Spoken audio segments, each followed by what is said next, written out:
যিশু যখন প্রকাশ্যে কাজ শুরু করলেন তখন তার বয়স প্রায় ৩০ বছর। পবিত্র আত্মার শক্তিতে পূর্ণ হয়ে জর্দন থেকে ফিরে পবিত্র আত্মারই নির্দেশে চলে গেলেন মরুভূমির মাঝে। সেখানে ৪০ দিন ধরে শয়তানের নানা প্রলোভনের সম্মুখীন হলেন। এই কদিন তিনি কিছুই খাননি।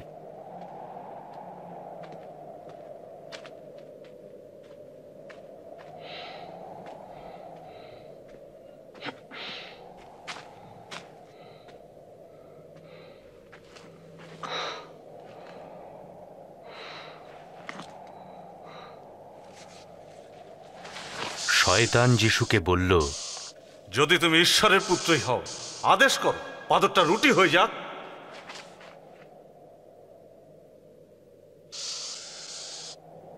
লেখা আছে, মানুষ কেবল রুটিতে নয়, ঈশ্বরের বাক্যেই বেঁচে থাকে।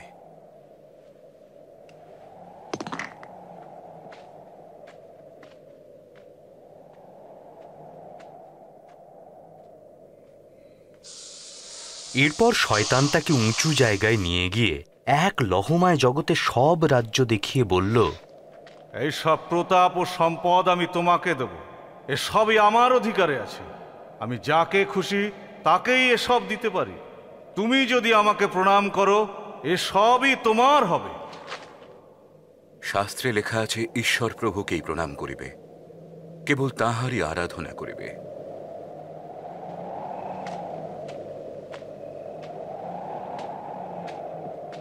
এরপর শয়তান যিশুকে জেরুসালেমের মন্দিরের সর্বোচ্চ চূড়ায় নিয়ে গেল।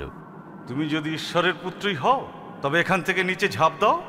শাস্ত্রে তো লেখা আছে, ঈশ্বর তার দূতেদের আদেশ দেবেন যেন তারা তোমাকে রক্ষা করেন।